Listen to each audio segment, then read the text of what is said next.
Thank you for joining us again. This is a continuation of the previous episode. As always, here's your host, Nikesh Gozalia. I love what you said about the human side of science and about the fact that science communication is not as much about the communication of the science, but the people behind the science as well. So when you began, I'm sure when you began Pint of Science, I'm sure this sort of meta message, it's very subtle. This sort of messaging is very subtle. So how did you introduce this sort of thinking in a Pint of Science event, or how did you? When did you realize this? That the human element is as important as the science itself, and how did it change you as a person also? Lots of questions, sorry.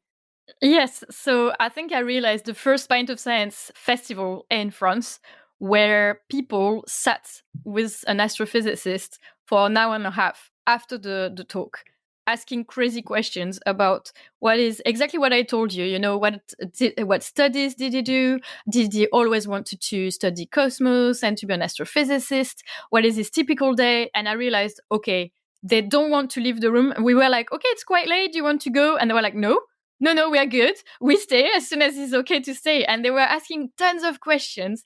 And it was amazing because I realized, okay, it's not just about the science. It's clearly about the human. And the first Pint of Science I did was in UK, and I already had that feeling a bit. But that night where people didn't want to go, it was 11. We stayed like 4 hours of Pint of Science and no one moved because they were like just there, wanted to ask more and more questions. And it was super happy to explain that his everyday life, one day is never the same than the day after. And people were just enjoying that so much that I realized, okay, it's very important. And also as a scientist, often I was super frustrated that people would tell me that I don't look like a scientist. Yeah. So, it's been always the little seed was always inside me. Like, I want to show people what scientists are, and to show them, you have to show the humans. So I think it's just opened my eyes to, okay, this is something I always wanted to do, and it's actually interesting for people. So let's go for that. And actually, I built that over the years. So that's why in my science communication, the consulting, I'll always try to tell people, don't forget, it's not just the data. It's a lot about not just the human, but the method, which is also the human behind, because for having been a scientist, messing up experiments for 90% of the time, it's interesting for people to know. And I started my own podcast that is called Sous la blouse in French, Under the Lab Coat, where scientists undress themselves and they talk about them, their studies, their failures, I think they did good, what they do outside of science as well. And I'm going to start in English pretty soon as well, because I really realize it's what interests people. And also when you're young, a young person in high school, the role models are not the people that have amazing data. The role models are people that overcame some difficulties or that, you feel close to. So if you don't tell those stories, then, you're never going to inspire anyone. And I think it's becoming more and more, I think with COVID as well, we had this huge wave of, wanted to be more human, more connected. So it all went perfectly with that. But I think it's just important to not see another cliche about scientists, like very cold people, just about the facts and the numbers. And no, it's not that. You have tons of different people, and it's like in real life. And you have people that knew they wanted to do science at a very young age. You have some that discovered that in high school. And I think it's good to show that to, younger audience, to show them, don't be stressed. You're 16. You don't know what you want to do. This is normal. Some people did research and they didn't know what they wanted to do research at your age. It's fine. So I think it's more inspiring for the public to be possible, to have this possibility of identifying yourself to someone. And even when it comes to understanding the data and how it works, I think, it's any good story, you have to attach, you have to get attached to the character.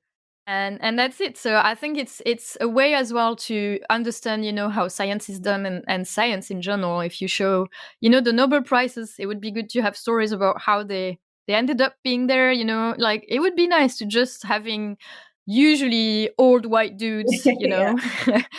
that just discovered something really cool. Yeah, but how many years did it take to discover that? Like all that kind of stories would be great instead of just knowing they discovered something great and that's it. That's a fantastic insight. Building upon what you said, one last thing before I move to the the other question that I had in mind was based on what you were sharing with Nikesh. Another thing that really stood out for me was one realization that I think it's all about mindset. For a while, I think for the longest time, the mindset or the common thought has been that science communication is top down. The difference between science communication and science instruction, it's very easy to think that communicating science is about teaching science to the lay audience. And based on what you said, a lay audience could actually be anybody. It could be a researcher from a different field. So I think in this case, deconstructing science communication to make it a dialogue rather than a top-down instructional sort of communication, I think that will go a long way. So did that happen at any Pint of Science event where things were more instructional than conversational, and what happened then? So first, yeah, there is this. Now we actually have science engagements, which is a name that is pretty cool because it feels like you engage with science. And so Pint of Science, what we always do is that we always start with a talk from the scientist explaining their research. So it's top down, definitely, but it's good because then it fuels people with questions. Because you have some science cafe where you have to go with questions to the scientists, and clearly only students and people that feel confident enough to ask questions are going to go there. So we are feeding them informations, usually in a simple way, engaging way as well, for them to understand. And usually already the feedback I have from the scientists is that already preparing the talk for them is a game changer, because it's always this. I have this metaphor for research, is that you're digging a hole, but it's a very, very tiny hole, but super deep, And during science communication, sometimes it forces you to actually, like a little mole, to take your little nose out of the hole and look around, because you have to usually talk about your science, but in society, what it does, the concept for people and everything. And usually, when you do research, you're so deep in that hole that you don't step back and you don't see the big picture, because you're in it like 100% or 300%. And what I heard from scientists usually is that it was a very good exercise for them, because they took a step back and they actually saw their research with the bigger picture. And sometimes it's refreshing. And some people told me, actually, I realized, I had some other ideas. And even sometimes having super, like simple question from the audience that you would never have in a lab meeting, congress, like from reviewers from a paper, anything. It's also shifting sometimes the angle they do research, because they are so used to reply to super complicated questions, same deep down in the hole, that when someone is asking a simple question, is actually sometimes, and that can be terrifying for some scientists to do science communication, because it's pushing them out of their comfort zone and putting them in a spot like outside of that hole, really outside, and it's forcing them to see the big picture and sometimes to see differently their research. So that I heard a lot, and I think that's amazing. So yeah, usually just doing the talk and also the questions, like two different levels of. All right. I'm forcing myself to move on and change tracks a little. So, Pint of Science is primarily an event that attracts a lot of early career researchers, but it is primarily an offline event. Now, how did you adapt with and during the pandemic? How did you switch gears, and how easy or difficult was it? And how can, what can publishers or societies learn or take away from the Pint of Science experience during the pandemic? Moving from, I think one of the biggest factors of success was the fact that it's an offline event. People can see each other and talk to each other in an informal setting. Yeah. But then during the pandemic, people can't do that anymore. We can't do that. So how did you adapt, and what can publishers or societies pick up from your experience dealing with this? So yeah, I think Pint of Science, and that's why another tip actually for societies or publishers organizing events is that really think about the setting, because you're not gonna have the same atmosphere in a bar as in a conference room. So sometimes people feel it's okay to be in a conference room, but just the room can change the whole, atmosphere of your event and the whole results of your event. So Pint of Science, the DNA is, having scientists meeting the public in a super relaxed way. So when we moved to online, we really had to think about what is our DNA and what do we need to keep and how can we keep that thing going. So I think that's the thing when you move to, so if you create some things online, it's fine. If you have an online event that you transfer offline, it's more complicated because you need to keep the characteristics that are important. So for us, I think the very big thing was to have a chat that was lively and people that could chat there, that could be able to ask questions to the scientists and really feel a bit informal as well. Okay. So I think that was the main part. It was that, because obviously we couldn't recreate the atmosphere, but we tried to have the teams, always remind them that while you're doing your live, you have some people there. So don't just do your live with your speaker, but always try to see what the chat is saying. Try to reply to the chat, engage with the chat, because the chat is normally, all the people in your room. And it's the most important part of it. I actually had one that went quite wrong in France. Is that so? All the YouTube Pint of Science, it was people, chatting in front of their computer with their webcams, having the chat open, and it was quite nice. And obviously it's pandemic Pint of Science, so it's not perfect cameras, and everything was good. And then one of the university wanted to organize a more professional one. So they had a scene with seats and one people moderating, but they had no access to the chat. And to be honest, it's the one in the feedback. Everyone was like, it was weird because it was like watching a Pint of Science happening, but not taking part of it. So it looked prettier, but at the end, the end goal was completely missed.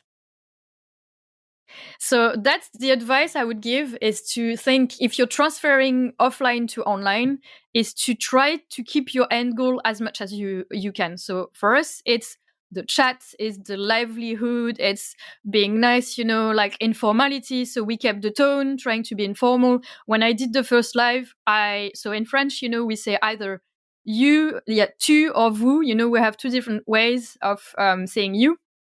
And one is a bit more formal. And I told all my speakers, I will go for the informal one because it feels more natural and nicer. And also when you say tu to speakers, it feels like we're on the same level and are not talking to big scientists, So that's, in the language, in the way you do, that's the kind of thing. So if you're creating an online one, you have to think about what you want, for your event. But it's easier because you don't have something that exists already that you have to transfer and keep the same.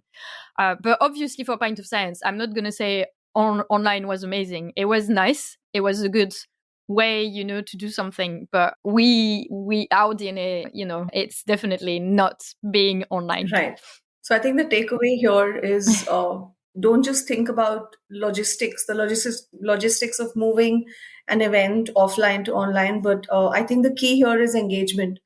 Think about how you're enabling or opening up engagement, because it's a huge challenge, moving. People's expectations are also different. So I think engagement here is key. And keep it short as well, because offline, we can have someone talking for 40 minutes. It's long, but it could be okay. Online, people attention is one click away from, going on Netflix or whatever. So you have to be very careful. And I think going shorter as well when you do online, for example, for Pint of Science, we had 10 minutes talk, 10 minutes questions. And that was good. And Russia did online events and they were talking an hour. And they realized it was way too long because people just, they leave at one point. It's not the same attention as well. So you need more energy and more attention.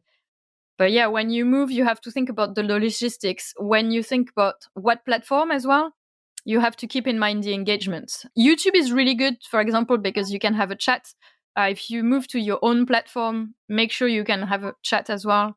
And people don't feel, so sometimes Zoom, people feel too much put on the spot if they have to orally ask the question, So all those things, maybe format a bit different to have it shorter and be sure, people are going to stay awake during your thing. And engagement, yes. Right. That's actually very solid advice. The piece about having shorter events actually makes absolute sense, because now, in addition to all of our other distractions, we have our online conversations that are also sort of vying for our attention. So that's a really, really valid point. So, especially if there is, if you have slides to show, if you have visuals. If it's something you can listen to, like a podcast, that could go on longer. It's fine because people do something else at the same time. But if it's something that keeps you like captive, like you have trapped because you have to watch it, then it needs to be catchy and dynamic. Yeah, definitely. Fair enough. Finally, Elodie, I just want to go back to your own experience hosting or managing a Pint of Science event, or all of Pint of Science events. It's not that everything goes fine or smoothly all the time, right? There are always glitches, or there are always those interactions that are probably not so pleasant. So if you could share one of your most memorable challenges or challenging situations. For example, was there a post that attracted a lot of maybe negative opinions or something controversial, or was there any trolling involved, or was there any sort of heated debate or discussion during a Pint of Science event? If that happened, then how did you deal with it? So I think I have two, if I'm allowed to say two different anecdotes. The first one, I think it was on Twitter. People went a bit crazy because one event in one country had some practitioner that did Reiki, which is like an alternative medicine. And they were saying it's not real science. You shouldn't come to do that. You shouldn't explain that. And I think every year we always have a speaker that is controversial. And the problem is that we work with volunteers, and sometimes, they don't have the time to check, or they think it's going to be okay. So sometimes it's really that I think it's the problem with, controversial science topics or controversial, like non-really science things. And then obviously sometimes on Twitter it gets completely nuts, like it takes a huge, it becomes a huge thing when it's not that bad. Or the Reiki thing was actually to explain, it was a nurse doing some Reiki, and she was explaining like how on top of cancer treatment that could help and what was the science of it. So it could have been okay because they were not promoting it as like the only thing, but it became so bad on Twitter that people wanted to boycott Pint of Science in that country and everything. So we had to deal with it. Obviously, usually the best is just to apologize and to be careful as well. And also to tell your team, it's just that sometimes with volunteers, they get overexcited on something. And, after you see that it wasn't a good one. So make sure, I try to make sure the teams know what to do. I think we had also some stories of like misspelling names where speakers were really not happy about that. And I think the volunteers didn't really apologize the right way, so it made up, like it became a big thing. They should have just said, I'm sorry, when something happens, just say you're sorry and like normal thing. I'm lucky. I don't have much trolling. I think it's because I'm very second degree as well on social media. So I do the job for the people already. But on something going very, very bad, I have the experience of the first ever Pint of Science in Paris. So it was the first event in Paris. I wasn't supposed to run it that night, but the team asked me to do it because they were too stressed because it was the first ever. So I said, okay. I arrived to the pub, and the pub, they didn't confirm the reservation of the room to the pub. So when I arrived, the guy was like, you're lucky it's free because they didn't confirm it. So the room could have been taken. And we had 40 people coming, So, okay, I was just a bit stressed, but it was fine. And then I asked, is it possible to have the screen, to plug my computer to the screen because the speaker might have some slides? And then they told me, as it was not confirmed, the technical guy is not there, so there is no way of using a screen. And they gave me a very small TV screen, and they were like, you can plug this one if you want. But the room was huge. And I was like, okay, it's fine. It's going to be okay. And then the speaker came a bit earlier to Pint of Science, and he told me, okay, so as your team told me, it's only scientists in the room, and I prepared no talk. They're going to ask me questions, right? And then I was really about to cry, and I said, actually, it's completely not that. It's the general public, so you need to be very, like no jargon and anything. And they expect you to do a talk, actually, before asking questions. They will have questions, but it was about stem cells, so they will have questions. But you need to fuel them a bit before with some information. And just after that, I looked around, and then I saw 3 guys dressed in black with a camera and a microphone. And I asked them, oh, who are you? And they said, oh, it's national TV. We're there to record the first Pint of Science night. And then really I had to, keep myself from crying, because I was thinking, okay, national TV is going to record the first ever Pint of Science going very, very wrong with like a very tiny screen. And then actually it went amazing. The speaker didn't do any slides, and it was like, I can just talk. It was amazing. It was super, super nice. He explained stuff that were great. People loved it. They asked tons of questions. On TV, he looked great. But to be honest, that evening tested my nerves so much. And what an evening it was, especially because it was the first Pint of Science event. So Exactly. It was the first one. And, having it on TV, I was like, if it doesn't work, we're going to have that, like that failure is going to be on TV, or not maybe be on TV. But yeah, it was so much stress about that. But in a general way, we're good, because people know it's volunteers as well. And volunteers, to be honest, they are amazing. They really put their hearts in Pint of Science. So we have very few things going wrong. We always have technical issues, or things like that. But I think we're pretty lucky because we have amazing volunteers. All right. Now, what you said brings me to the last add-on question that I have here. Is one of the things that you mentioned here is, just before you shared your anecdotes, you spoke about being prepared as much as possible, and also if it's something on social media, just apologize if there's a really tough situation. Now, this makes me wonder if and how publishers or research societies, while working with scientists for science communication initiatives, is there anything they can do to train or prepare scientists? Even the anecdote that you shared about the researcher at the first Pint of Science event, when he said, am I expected to do this? Am I supposed to do this? So that made me think about training and expectation setting. So do you think publishers or societies can do anything to help train or prepare researchers for science communication?